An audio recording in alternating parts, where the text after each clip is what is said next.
안녕하세요. 보상가배상TV입니다. 들 경향 조건적으로 다음을 봉사가 읽어보는 코너 호모 이코노미코스입니다. 이게 바로 고지의무라는 것 때문인데요. 의학적으로 인간관계가 없다라고 하면은 네. 지급을 받을 수 있는 거고요.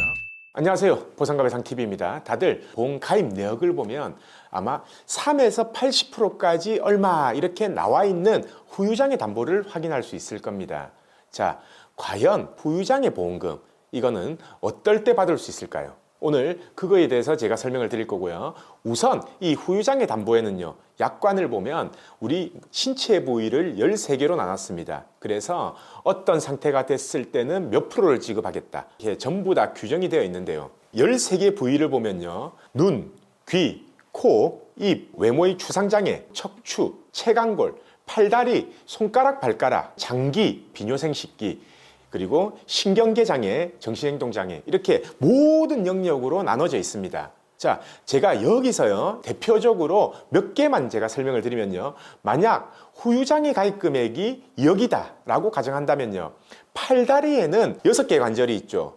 아래에서부터면은 발목 있을 거고 무릎 있을 거고 골반, 그리고 손목 있죠, 팔꿈치 있죠, 어깨 있죠. 이 관절 부위에서 만약에 골절이 됐다 라고 한다면은 사고 이후에 6개월이 지났음에도 불구하고 만약에 관절이 다 안 움직여요, 강직이 있거나 신경 손상으로 인해서 마비가 있다 라고 한다면요, 이 후유장애 진단을 받을 수 있다라는 얘기죠. 예를 들어서 여기는 안 다쳤기 때문에 정상적으로 100% 움직이죠. 근데 만약에 다친 손목에서요 25%밖에 안 움직인다 라고 하면은 가입 금액의 20%인 4천만 원 이거를 청구할 수 있다라는 겁니다. 만약에 안 다친 다리에 비해서 반은 움직이는데 반이 안 움직인다 라고 하면은 가입 금액의 10%인 2천만 원, 그리고 안 다친 다리에 비해서 거의 대부분 움직이지만 75%는 정상인데 나머지 25% 정도가 제한되어 있다 라고 한다면은 가입 금액의 5%인 1천만 원을 지급받을 수 있습니다. 근데 이게 만약 이 보험에서는 2억 가입돼 있고요, 다른 보험에서도 또 2억이 가입돼 있다 라고 하면은 이거는 중복으로 각각 지급받을 수 있는 거죠. 그리고 제가 척추 부분에 있어서는 82회 영상이나 십자인대 같은 경우에는 37회 영상, 외모장애는 29회 영상에서 이미 설명을 다 드렸고요. 그 영상 한번 참고해 보시면 되고, 제가 오늘은 다른 부위를 설명을 드리면요, 만약에 엄지손가락 골절됐어요. 다른 손가락에 비해서 50%가 안 움직인다 라고 하면은 이거는 가입 금액의 10%를 준다라고 규정이 돼 있고, 2억이 가입돼 있다라고 하면은 2천만 원을 받을 수 있다라는 거죠. 그리고 엄지손가락 같은 경우에는 10%지만 나머지 두 번째, 세 번째, 네 번째, 다섯 번째 손가락 같은 경우에는 반이 안 움직인다 라고 한다면은 5% 받을 수 있거든요. 1천만 원을 각각 계산해서 받을 수 있다는 겁니다. 예를 들어 손가락 4개다 라고 하면은 20%가 되는 거죠. 그리고 발가락 같은 경우에는 엄지발가락은 가입 금액의 8%, 나머지 발가락은 가입 금액의 3%를 지급받을 수 있습니다. 우선 대략적으로 이런 식으로 13개의 부위에 장애가 나면 지급받을 수 있는 보험금, 그게 바로 후유장애 보험금입니다. 이거를 어떻게 해서 지급받을 수 있냐, 이걸 설명드리면요, 우선 사고일로부터 6개월 뒤에 관련, 그러니까 정형외과면 정형외과, 신경외과면 신경외과, 이렇게 전문의에게 보험약관에서 정해진 방식의 후유장애 진단서를 발급받아야 되는데요, 장애 진단서에 필수로 기재되어야 할 항목은요, 해당 부위의 장애 정도가 일단 무조건 기재되어야 되고요, 그 장애를 측정하기 위한 검사 있죠, 운동 각도를 했다, 아니면 엑스레이를 찍었다, 그런 검사 결과, 그리고 중요한 영구장애다라는 내용이 기재되어야 합니다. 왜냐면요, 이 후유장애 보험 같은 경우에는요, 영구장애일 때 지급하는 보험금이거든요. 근데 한시장애라고 하더라도 아예 지급되지 않는 건 아니고요, 한시장애가 5년 이상이다 라고 한다면 이 영구장애에서 받을 수 있는 금액 의 20%를 지급합니다. 장애가 만약에 5년 이하다 라고 하면은 아예 지급은 안 되는 거고요. 자, 그리고요, 이걸 또 알아야 됩니다. 자동차 보험에서 한시장애라고 하더라도요, 개인적으로 가진 보험, 여기에서는 영구장애로 받을 수 있다라는 거는요, 제가 예전에 영상 설명할 때요, 한시장애하고 영구장애 뭐가 다르냐 설명을 드렸습니다. 이것도 안 보신 분들은 꼭 보시고요. 자, 그럼 이제부터가 가장 중요한 부분입니다. 장애 보험금을 받기 위해서요, 장애 진단서를 발급받아야 되죠. 근데 이게 보통은 사고 나고 수술 받은 분들 같은 경우에는요, 해당 주치의가 2명이 있죠. 보통 수술하는 의사, 그리고 퇴원해서 집 근처에 갔던 작은 병원 그 의사 2명이 있는데요, 사실 첫 번째 수술한 집도의 같은 경우는요, 장애 진단서를 요청을 하면은 아마 주치의들이 가장 많이 나오는 데다. 이건 바로 뭐냐면요, 첫 번째는 장애 판정할 시기가 아직 안 됐습니다. 그래서 2년 뒤에 핀 다 제거하고 보자, 이런 말이 많이 나올 거고요. 두 번째로는 입원한 병원의 의사한테 가서 이제 장애 진단서를 써달라라고 하면요, 그 의사는 분명히 아마 수술한 의사한테 가서 장애 진단을 받아라라고 할 겁니다. 자, 그럼 수술한 의사한테 가서 장애 진단을 해달라고 하면은 수술한 의사는 어떻게 생각할까요? 수술 잘 해놨는데 내가 수술 잘 해놓고 지금 그리고 뼈도 잘 붙고 있다. 근데 무슨 장애가 나오냐?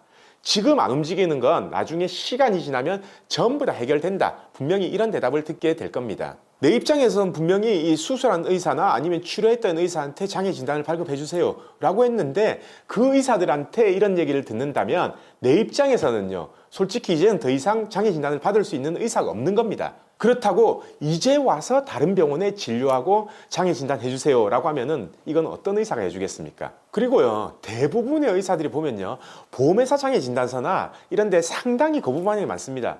예를 들어서요, 장애 진단 발급을 해줬는데 환자가 보험이 4개예요. 그러면은 4개 보험사에서 전부 다 계속 한두 번씩 찾아와가지고 장애가 있냐 없냐, 이 장애에 대한 정확한 근거를 알려달라, 그렇게 질문하고 뭐 소견서 적어달라 이렇게 요청하거든요. 그리고 자기들이 생각했을 때는 장애 안 났는데 왜 장애 진단을 해줬냐 라고 이렇게 하니까 의사들은 이 보험사의 장애 진단서를 써주는 거를 엄청 싫어하게 되는 거죠. 그래서 보통은 이 변호사 사무실이나 손해사정사한테 맡겨서 진행하는 사람들이 많습니다. 맡겨서 진행하면 뭐가 다르냐? 보통의 경우에는 이렇게 주치의한테 가서 발급하는 게 아니라 자문병원이 있거든요. 이 자문병원 의사한테 가서 객관적으로 상태 체크를 하고 장애가 나온다면 장애 진단서를 발급받거든요. 그리고 보험사 조사가 나와도 직접 보험사 상대 안 하고 대신 보험사 상대해 주니까 수임료를 지급하더라도 맡겨서 진행하는 사람이 많다라는 거죠. 자, 만약에 장애를 내가 받을 방법이 없다라고 한다면 전문가 선임해야 되겠죠. 그럼 이 전문가를 선임할 때 유의할 점을 제가 말씀을 드리면요, 첫 번째는요, 이 전문가가 해당 자격증을 보유하고 있는지를 확인하셔야 됩니다. 솔직히 이게 자격 없이 하는 사람들을 브로커라고 하는데요, 이런 브로커들은 자기들이 보험회사에 직접 나서기를 두려워해요. 그래서 그냥 진단서만 끊어주고 뒤에서 그냥 이렇게 해라 저렇게 해라 도와주는 사람이 많습니다. 그럴 경우에 만약 장애 진단서 내용이 잘못되어 있다라고 한다면 그 내용에 대해서 책임지는 사람은 의사하고 본인이 돼야 된다는 겁니다. 그래서 전문가를 선임할 때는 소속하고 자격 요건 이거를 꼭 확인하셔야 됩니다. 그리고 전문가를 선임하더라도요, 장애 진단을 받을 때 이 장애 진단은 대학병원이나 최소한 종합병원, 뭐 국립병원, 시립병원 이런 데서 발급받는 걸 추천드립니다. 예전에 이런 사례들이 많았습니다. 그냥 일반 병원, 작은 병원에서 발급받고 이게 보험 사기하고 연루돼서요, 관련 환자들이나 전문직들 그리고 의사 전부 보험 사기 혐의로 수사받고 처벌받은 사례가 있거든요. 요즘은 보험사도요, 이런 사례들을 계속해서 신고하는 추세이기 때문에 작은 병원보다는 대학병원이나 공신력 있는 병원에서 발급받을 수 있는 정확한 전문가를 선임하는 것이 좋다라는 거죠. 이 장애라는 게 의사마다 보는 시각이 전부 다 다르기 때문에 어떤 의사는 장애가 남는다라고 판단하고 어떤 의사는 장애가 남지 않는다라고 이렇게 판단하거든요. 이 장애 부분은 의사의 개인적인 의학적 판단이기 때문에 의사가 아닌 사람은 여기에 대해서 사실 이의를 제기할 수 없는 게 당연한 겁니다. 사실 이 장애가 남는다 안 남는다라는 거는요, 본인이 제일 정확하게 압니다. 왜냐? 관절이 움직인다 안 움직인다, 제한되어 있다, 이런 부분은 본인이 제일 잘 느끼거든요. 그리고 사실 저도 이게 후유장애 감정을 많이 진행하다 보니까요, 진단명이랑 엑스레이 사진, 이 검사 결과지만 봐도 아, 장애가 나온다 안 나온다 예상은 충분히 가능하고요.